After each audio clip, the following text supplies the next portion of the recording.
Okay.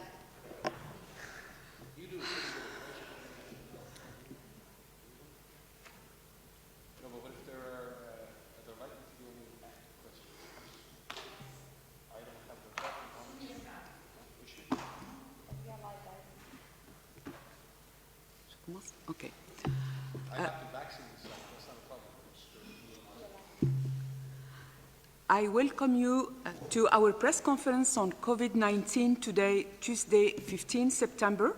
I am Fadela Shaib, WHO Communication Officer, and I am happy to be moderating this press conference. The focus today will be on COVID-19 and children. We have with us, as always, in the room, the WHO Director General, Dr. Tedros, along with Mike Ryan, Dr. Mike Ryan, Executive Director of the WHO Health Emergencies Program, and Dr. Maria von Kerkhove, our technical lead on COVID-19, and we have also two special guests today. This week, the three agencies, UNICEF, WHO, and UNESCO have issued updated advice to policymakers on how and when to safely reopen schools with full consideration for the well-being, health, and safety of children. As usual, we are translating this press conference in 6 UN languages. We will be posting the Director General remarks and an audio file of the press conference on the web as soon as this press conference is over. A full transcript will be posted on our website tomorrow. But now, and without further delay, I will hand over to Dr. Tedros to give his opening remarks. Dr. Tedros, you have the floor. Thank you, Fadila. Merci beaucoup. Good morning, good afternoon, and good evening. I would like to start by welcoming UNESCO Director General Audrey Azoulay and UNICEF Executive Director Henrietta Fore. Welcome to both of you, and thank you both for your partnership and leadership. Since the beginning of the pandemic, understanding how COVID-19 affects children has been a priority issue. 9 months into the pandemic, many questions remain, but we're starting to have a clearer picture. We know that children and adolescents can be infected and can infect others. We know that this virus can kill children, but that children tend to have a milder infection, and there are very few severe cases and deaths from COVID-19 among children and adolescents. The data we have show that less than 10% of reported cases and less than 0.2% of deaths are in people under the age of 20. However, more research is needed about the factors that increase the risk of severe COVID cases, severe COVID disease, and death among children and adolescents. And the potential long-term health effects in those who have been infected remains unknown.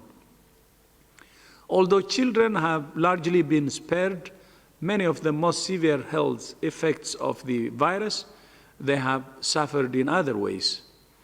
In many countries, essential services for nutrition and immunization have been disrupted, and millions of children have missed out on months of schooling. We all want to see children back at school, and we all want to make sure schools are the safe and supportive learning environments they should be. The schools are part of a community. In fact, schools connect communities. The measures taken in a community to reduce the risk of COVID-19 transmission will reduce the risk in schools as well. In some countries, schools have reopened. In others, they remain closed. To support countries in every situation, UNESCO, UNICEF, and WHO yesterday published updated guidance on school-related public health measures in the context of COVID-19. The guidance provides practical advice for schools in areas with no cases, sporadic cases, clusters of cases, or community transmission. Given the devastating consequences on children, youth, and our societies as a whole, The decision to close schools should be a last resort, temporary, and only at a local level in areas with intense transmission. During school closures, continuity of education should be guaranteed through distance learning. The time during which schools are closed should be used to put in place measures to prevent and respond to transmission when schools reopen. Keeping children safe and at school is not a job for schools alone, or governments alone, or families alone. It's a job for all of us working together. As we often say, there is no zero risk. But with the right combination of measures, we can keep our kids safe and teach them that health and education are two of the most precious commodities in life. I would now like to invite UNESCO Director General Audrey Azoulay to say a few words. Director General Azoulay, welcome, and you have the floor. Merci beaucoup.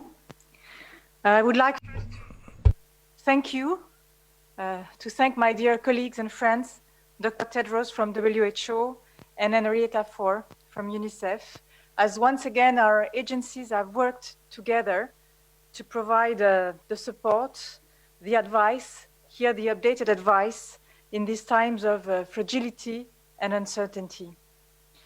As a new academic year begins in many parts of the world, the latest data that UNESCO has just produced tell us that today, half of the global student population is not yet back in schools.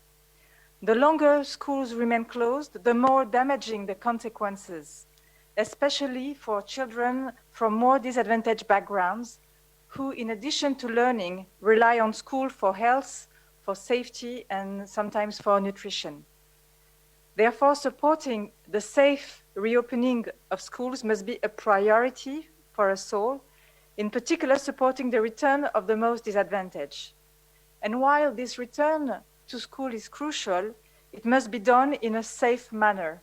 And it's why it's of utmost importance that education and health work closely together to ensure that schools reopen safely as a matter of priority.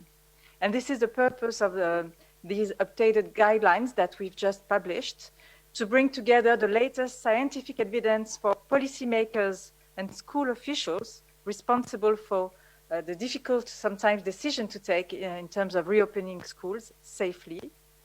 And it will also require new and adjusted habits when the school reopen. And I would like to insist on 2 points.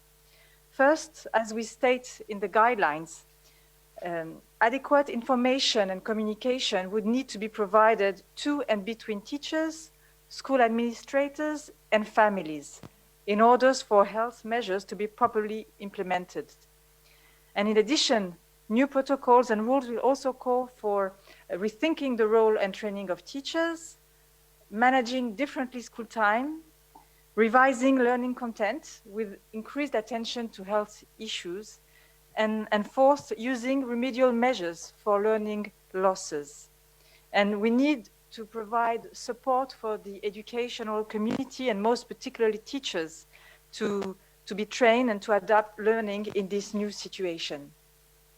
And we also know that when we deal with education, the decision that we make today will impact tomorrow's world. And it's also why this specific crisis is also a moment to rethink the futures of education, a worldwide reflection that we have launched and that will materialize in a final report in 2021. But as of today, the education crisis requires also renewed commitment, mobilization, and funding around education in terms of COVID-19. And in October 22, we will convene a high-level global education meeting for that purpose, to secure financing from governments to invest in schools, to invest in their safe reopening, and to prioritize education in their recovery plans. And last but not least, we must pay very special attention as to leave no one behind. Once the school reopened today, In some countries, we also see that some children are missing. This is why we are launching a back-to-school campaign, especially targeting girls with the lessons from the past, when we know that we have already today a risk that 11 million girls may never return to school. I thank you for your attention. Thank you. Thank you so much, Audrey, for that very, very clear message, and very glad that we have joined forces to back this campaign. And the next will be Executive Director Henrietta Fore, the Executive Director of UNICEF, our colleague. Please, you have the floor, Henrietta. Thank you very much, Dr. Tedros, and it is wonderful to see both of you. Director General Azoulay, terrific to hear your thoughts and comments, and to yours also, Tedros, from this morning. So at the height of COVID-19, schools closed their doors in 192 countries, sending 1.6 billion students home. Today, almost 9 months since the coronavirus outbreak started, 872 million students, or half the world's student population, in 51 countries are still unable to head back to their classrooms. Millions of these children were fortunate enough to learn remotely, online, through radio, through television, broadcasts, or through the internet. However, UNICEF data shows that for at least 463 million children whose schools closed during COVID-19, there was no such thing as remote learning. So why? Because at least 1/3 of the world's school children were unable to access remote learning when COVID-19 shuttered their schools, including because of lack of internet access, computers, or mobile devices. The sheer number of children whose education was completely disrupted for months on end is nothing short of a global education emergency. Let me share one more alarming and new statistic. UNICEF recently surveyed 158 countries about their school reopening plans and found that 1 in 4 countries has not put a date in place for allowing school children back to the classroom. We know that closing schools for prolonged periods of time can leave devastating consequences for children. They become more exposed to physical and emotional violence. Their mental health is affected. They are more vulnerable to child labor, sexual abuse, and are less likely to break out of the cycle of poverty. For the most marginalized, missing out on school, even if only for a few weeks, can lead to negative outcomes that can last a lifetime. We know that beyond learning, schools provide children with vital health, immunization, and nutrition services, as well as safe and supportive environments. These services are put on hold when schools are closed.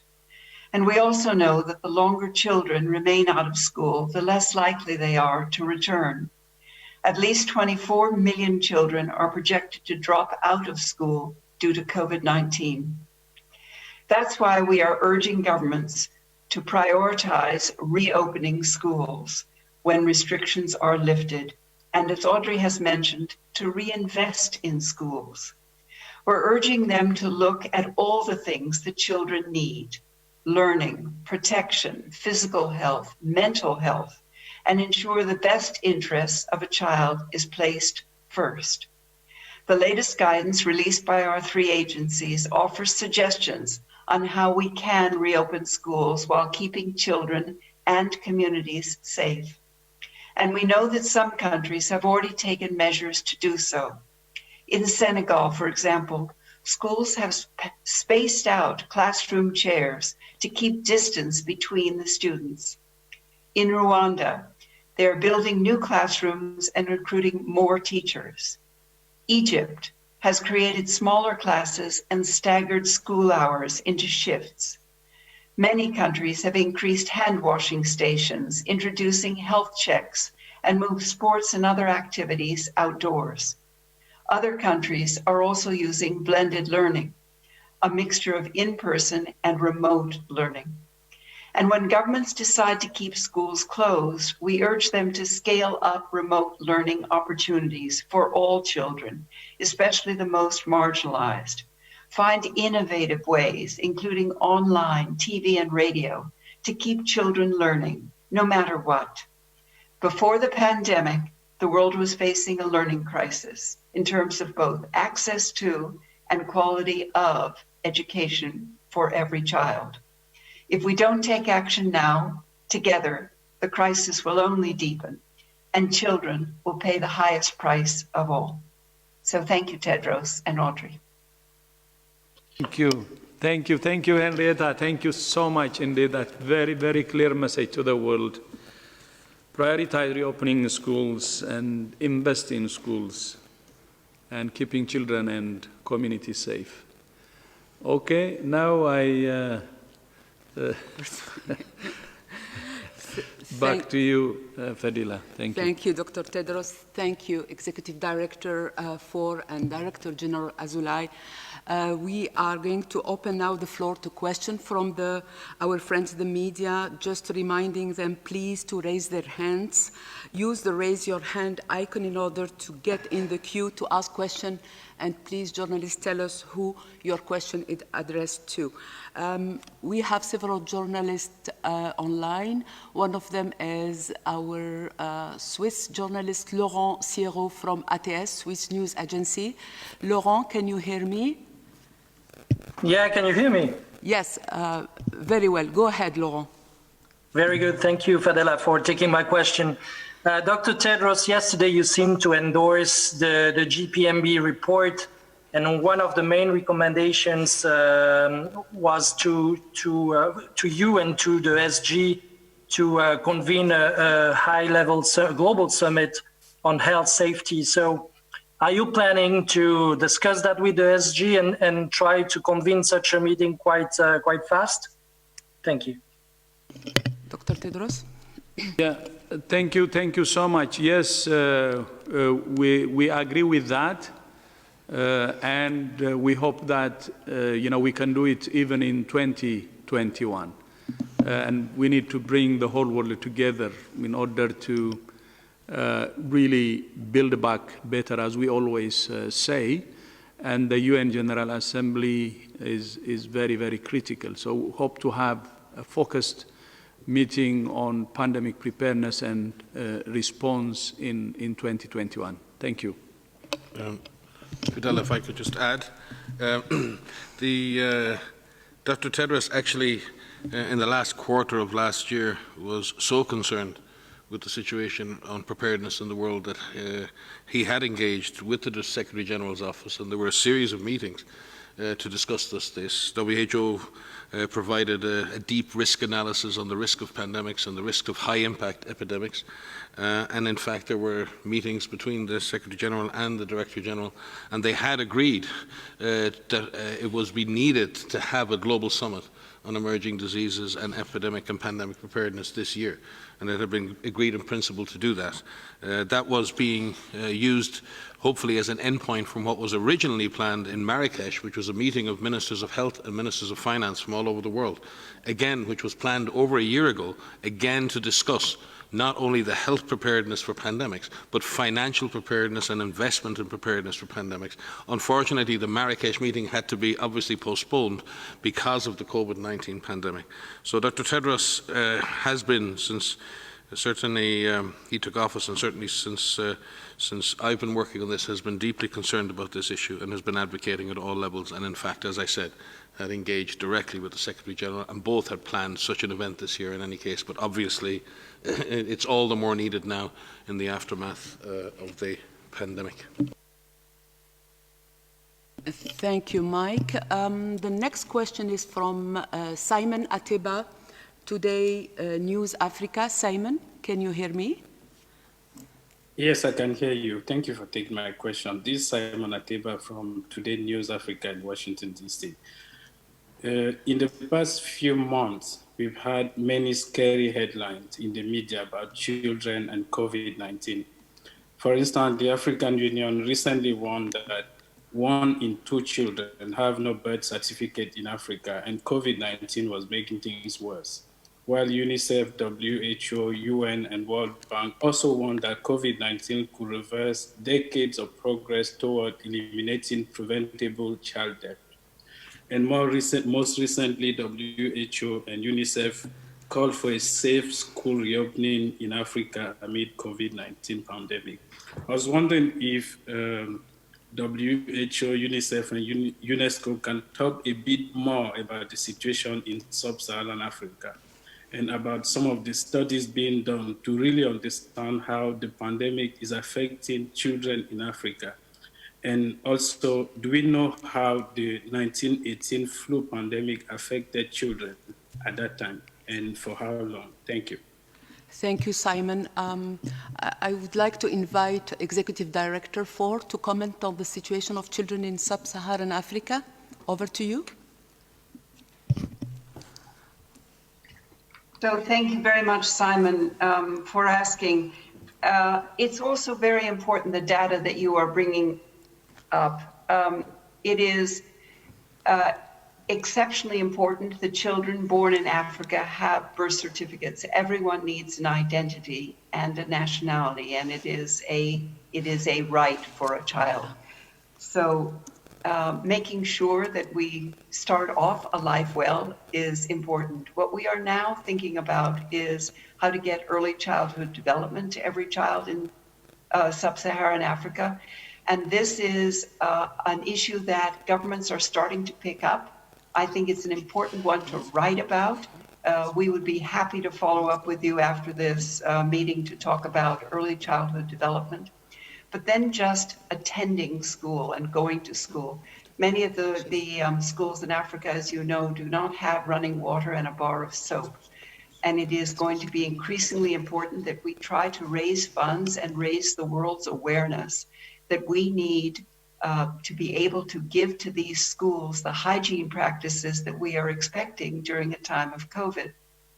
And it is something that we can help governments and civil society and the schools themselves to be able to create. It is very important also that parents know about these. So in sub-Saharan Africa, I would say that the initiatives that are underway are in communication, they are in water and sanitation, they are on trying to make sure that every child has a chance to continue learning, thus remote learning, whether it's by radio, television, or internet connectivity.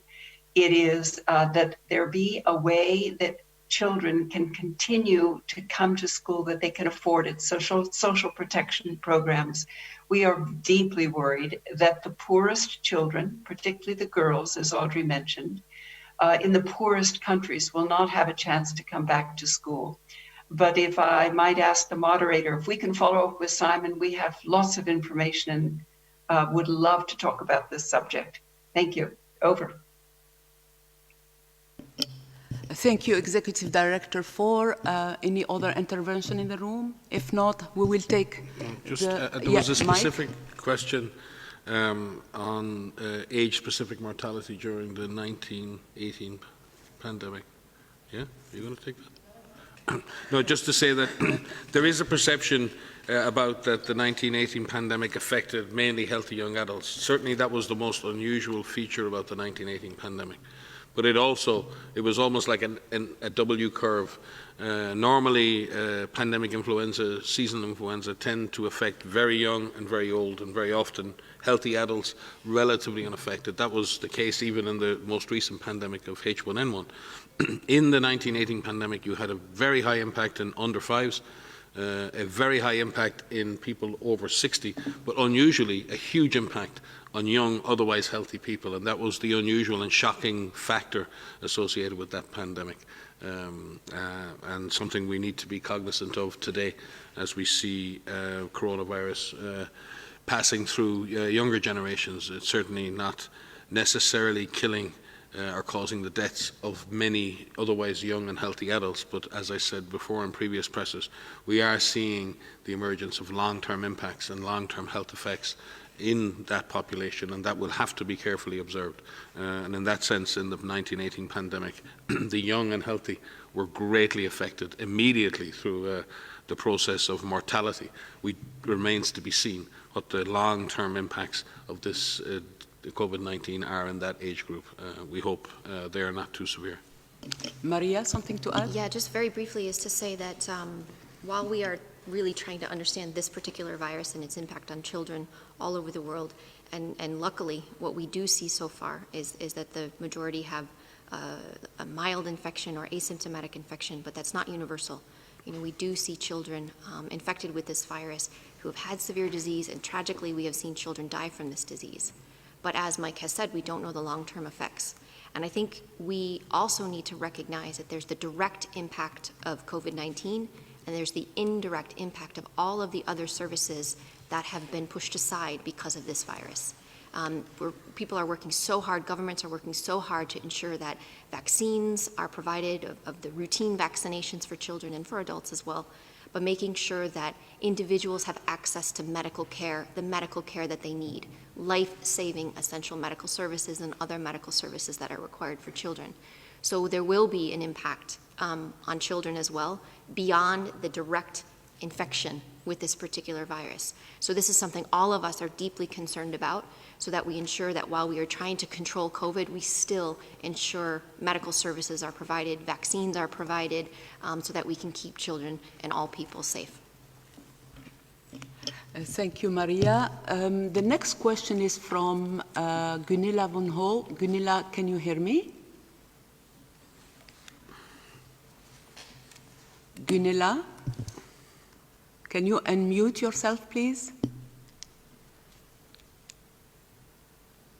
Can you hear me? Yes, very well, Gunilla. Yes. Go ahead, please.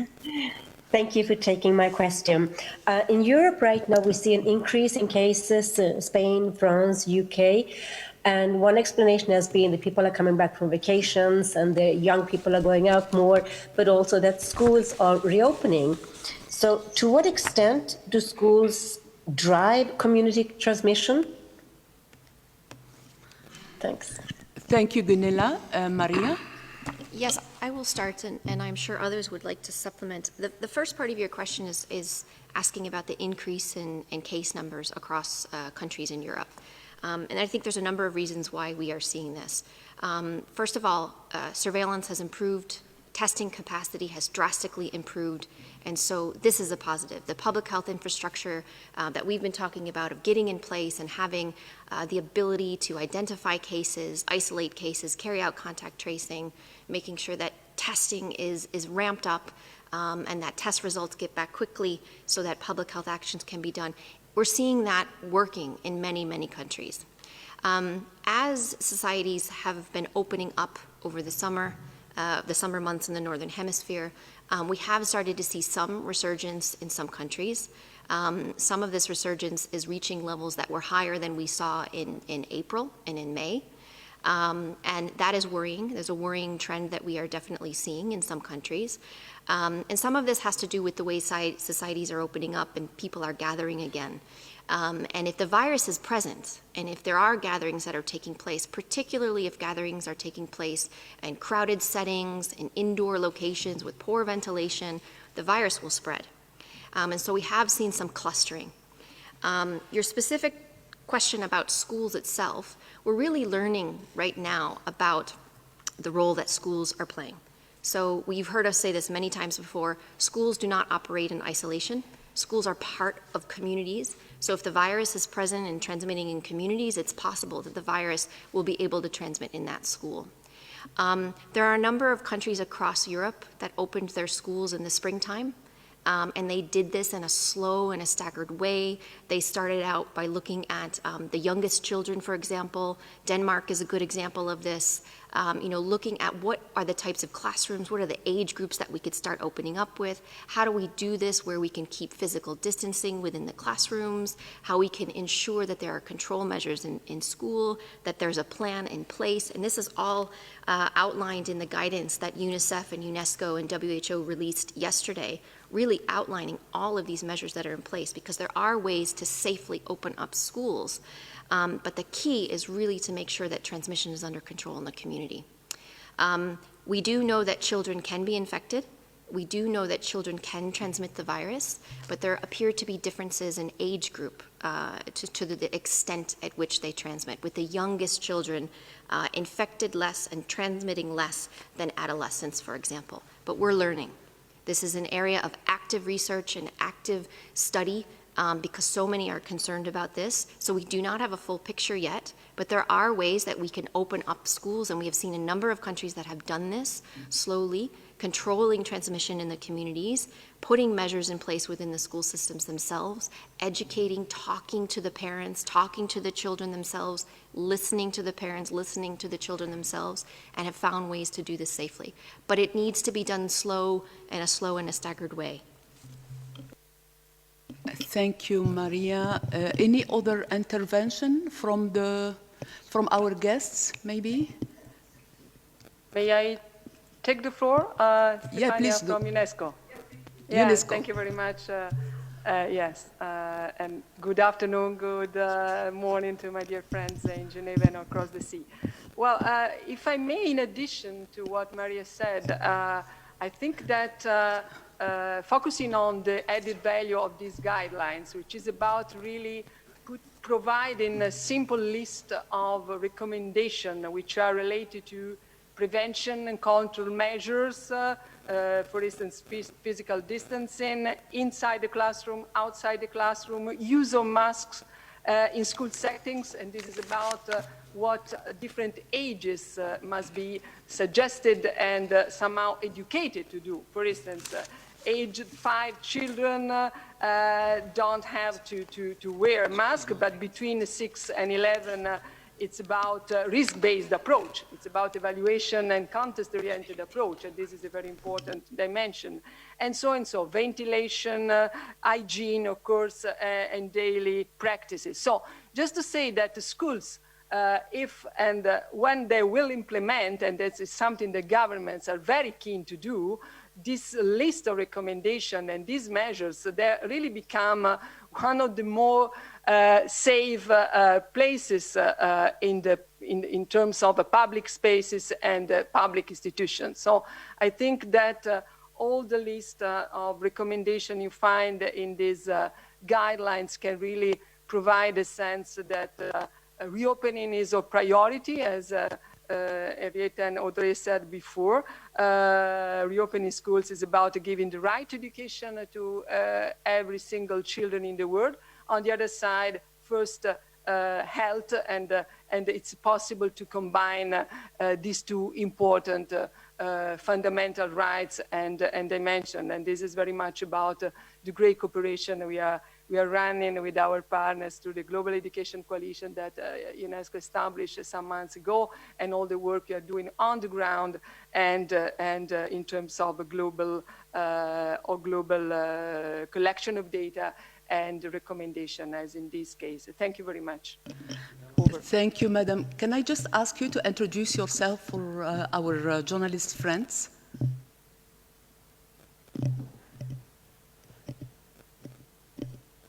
I already did. Stefania Giannini, I'm Assistant Director General for Education at UNESCO. Thank you. Thank you. Thank you. I could also add to that question if you have time. Thank you. Dr. Ryan? Okay. Yeah, Executive Director 4, you have the floor. Thank you. So some of the measures about schools being safe are simply practical. As Tedros has mentioned, it is part of a community. So simple things like, if you are unwell, stay home. And that's for a student, it's for a teacher, it's for a staff member, and contact the school. And then there are a number of suggestions that are there about cohorting and keeping in bubbles and capsules, and what a variety of schools are trying out that seem to be working, staggering the times of when school sessions begin, when there are breaks, when one is out in the playgrounds, the direction of walking, frequently cleaning the surfaces, good ventilation. All of these are important in schools, and they're also important in homes. So if we begin to get good habits at home, to Stefania's point, schools can become an area that is very safe, so schools and homes and communities can become safe all at the same time. Thank you. Thank you. Dr. Ryan? In terms of the question before was about Europe and now about children, I mean, Europe is facing that moment as Europe enters into a season in which people will begin to come back indoors and in which the pressure on infection will grow. No question. People will come back closer together. And Europe has to be able to maintain, like other countries and other regions, some very important principles. I think we've all established globally but that we wish collectively to protect older and vulnerable individuals with a high risk of death if they contract this disease. I think we've all seen the devastating impact of this disease in those vulnerable groups. I think the second thing we've all come to a consensus around is that our schools are important and the education of our children is something that we hold above all else. How do we hold those two principles? Protecting the vulnerable from death, getting our children back to school. Something, in some sense, has to give, because we have to sustain pressure on this virus. We have to reduce transmission at community level in order to lower the risk to those older and vulnerable people and to maintain an environment in which our children can continue to attend school. The only way to do that is that the adults separate themselves enough to drive transmission downwards. So what is more important, our children back at school or the nightclubs and the bars open? And I think these are decisions that we have to make in coming into the winter months. These are trade-offs. There are no easy answers, and it would be very easy to sit here with Dr. Tedros and say you can do this and this and this and this. Unfortunately, sometimes when you do this, you can't do the other thing. You have to make those decisions. So I do think there's a time for decision-making coming as the season grows into the winter months for many, many countries. And there are no correct answers, and I think the risk management approach is the only way to go. We have to, if we're going to keep our kids at school and if we're going to protect those older and vulnerable people, and we don't as yet have a vaccine, then sustain surveillance, test and trace, quick results, cluster investigation, isolation of cases, quarantining of contacts. I'm sorry to be boring and I'm sorry to keep saying this over and over and over again, but there are no alternatives. This is what we must do. And the DG has said it again and again and again. I know it's not easy and it's hard to sustain and everyone is exhausted. But if we are to serve our children and those older and vulnerable people in our population who might die this winter in these countries, then we must sustain these other activities. And these cannot be sustained without government commitment to do this and society's commitment to participate and be part of this. And I do think that conversation needs to be had in many countries right now. And it's something that needs to be, there are no magic bullets, I've said it before, and we need to stop looking for unicorns. Thank you, Dr. Ryan. Now I'm inviting Nicolas Luco from Santiago, Chile, to ask his question. Nicolas, can you hear me? And I can hear you. Thank you. Go ahead. I would like to ask Executive Director of UNICEF the following question. COVID has disrupted much, but what disruptions would you mention as positive? For example, the greater involvement of fathers in the bringing up of children, or new ways of learning, or new ways of leveraging health in school systems. Thank you. Thank you for this very interesting question. Executive Director 4. This is a wonderful observation. There are more fathers involved now in parenting and in being a teacher than we have had in many, many decades. And it is because they are home and they are seeing what their children are learning and what happens in the home when they've often been away or outside of the home at work.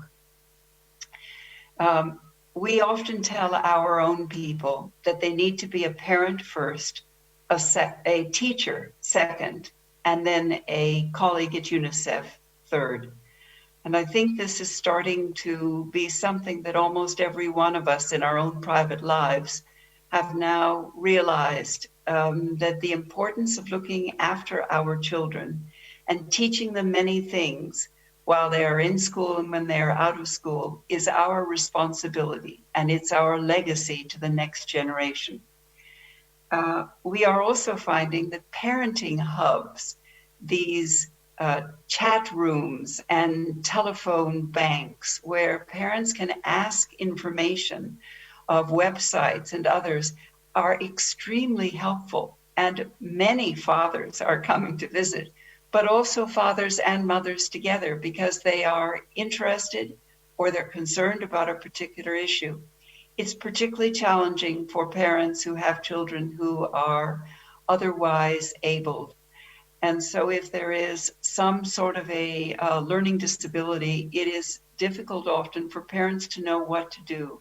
So parenting hubs and information has really become primary, and we are seeing lots and lots of parents that are coming for information, and that is enormously good. It's powerful. So how will we come out of this time of COVID stronger? We believe that we can have a leapfrog of technologies and of the ability to have remote learning. We've recently launched with some private sector partners, Microsoft and the University of Cambridge, something called the Learning Passport, which allows a country to put its national education system online and for young people to download it in their own home language. It was originally developed for refugees who were on the move and unable to reach their national curriculum. But now we are seeing that there is a great use for this in countries all over the world. So Timor-Leste said they would sign up right away and try to get learning to their students so that they would not miss any schooling. But it is a time for all of us to relook at the investments that we are placing in education.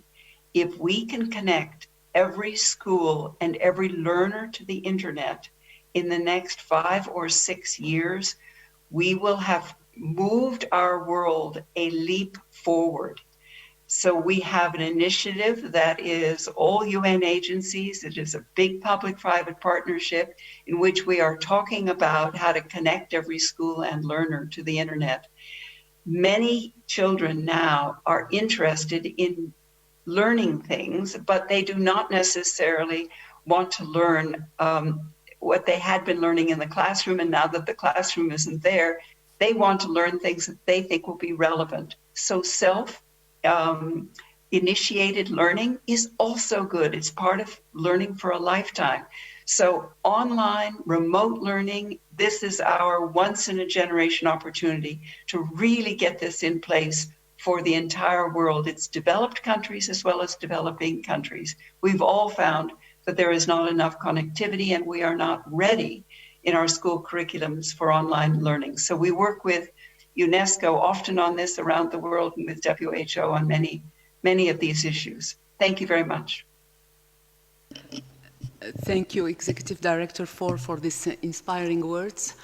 I will now give the floor to Gabriela Sotomayor from Proceso, Mexican journalist. Gabriela, can you hear me? Sí, yes. Oh. Hello. I'm gonna, my question is, I will make it in Spanish. Maybe Mike Ryan already answered part of the question, but I will ask it anyways. Parece que... It would seem that for some governments, it's easier to depend on education over the radio or the television rather than make every single effort possible to ensure that children can go back to school. In spite of the fact that in some countries there continues to be an increase in cases, there are regions which aren't quite as much affected by the virus. And I heard that there were creative measures that could be taken, and my question is, are governments avoiding their obligations to guarantee the right to education in a way? And where is the right balance to be struck? Because children need to go back to school, to play and to be together. and parents need to go back to work. Thank you, Gabriela. Dr. Ryan will start. Mike? Yeah, no, frankly, I don't think there's a single person on this planet that doesn't want our kids back in school. I mean, that's the place for our children. The difficulty is putting our kids back in school in a safe environment that's safe for them, for their teachers, for the community. And there are so many unknowns with this virus that it's understandable that everyone is taking very cautious steps, very tentative steps to do this. We take one step forward, we learn some more, then we move forward some more. And then sometimes we move forward and we have to step back because we learn something, we need to do it a different way. And I think if we accept that process, that we are all in this together and everyone wants that to happen, then we can look at the individual context in individual countries and at subnational level. I think Henrietta has laid it out. Different countries are at different stages of being able to deliver their education products remotely versus non-remotely. And when you have a very strong remote learning platform, you can choose to use that more quickly and take your kids out of physical school. But where you have a situation where that's not developed, then keeping kids at school becomes a priority. And you may have to leave your children in school even though you do have more community transmission. And these are trade-offs, and they have to be managed according to the risks and how society sees and values that process for within the national context. So it's very hard for WHO or UNICEF or UNESCO to pre-specify how countries make those decisions. I do think that the evidence that is emerging is that children, while obviously they can be infected, they tend to process the infection quickly, they tend to clear the infection quickly, and they do not appear to be a major part of the transmission dynamics of this pandemic. But that remains to be fully discovered.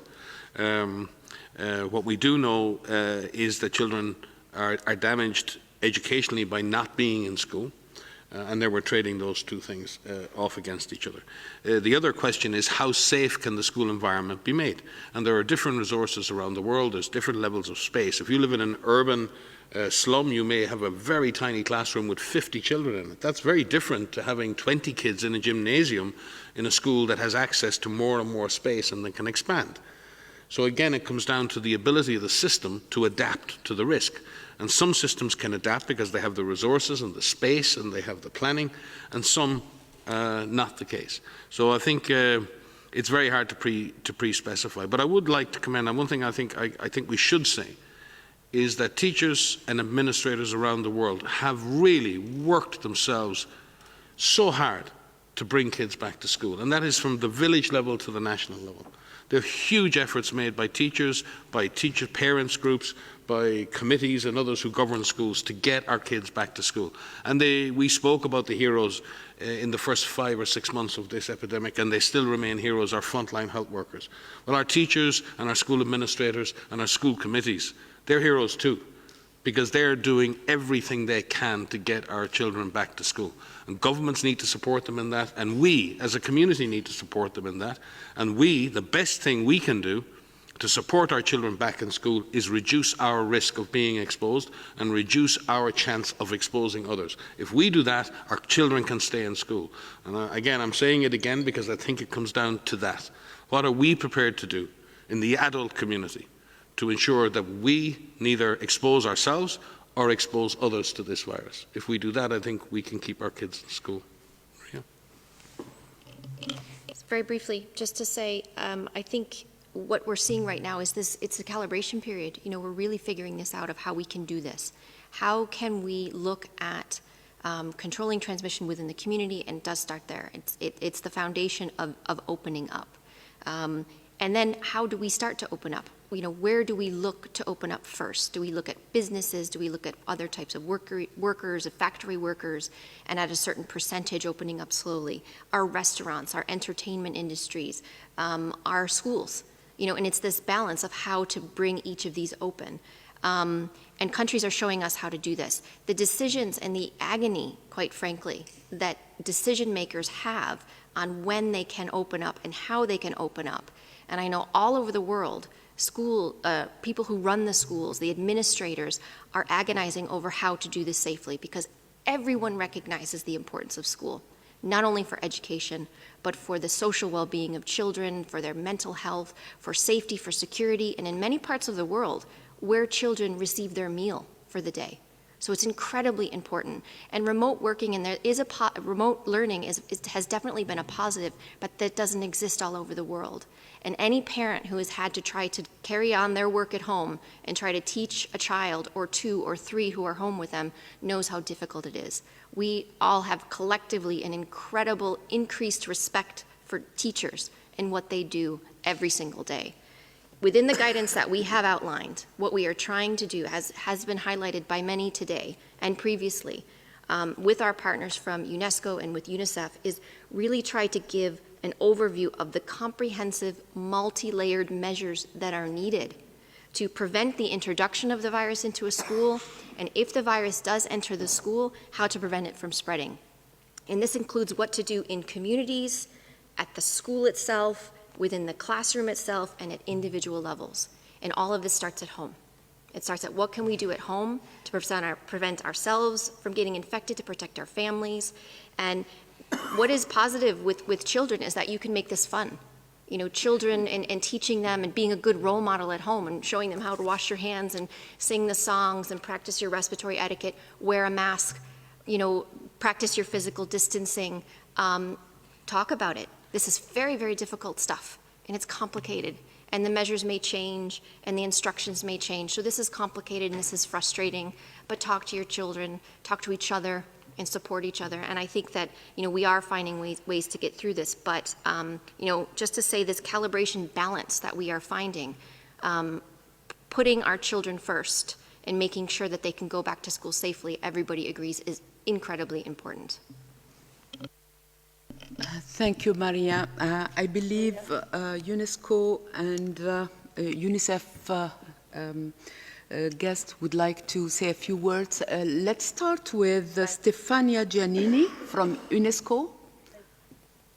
Thank you very much for giving the floor. Just to say that from the very beginning of this unprecedented crisis and the impact, the huge impact on education, continuity of learning has been somehow our red line, our claim, and all what we are doing and we did together over the last 6 months was about really assuring as much as possible continuity of learning to children.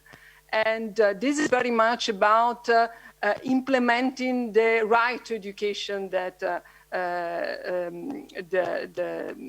journalist who put the question mentioned before.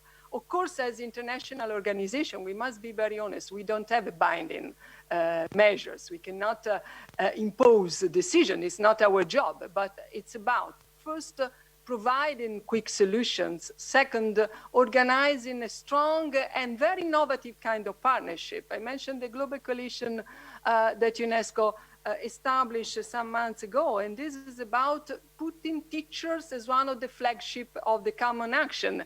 And teacher means supporting them in their lack of training in digital classrooms. Our survey, recent survey, says that 65% of globally teachers we asked, are you prepared to jump from the traditional classroom to the virtual ones? They said no.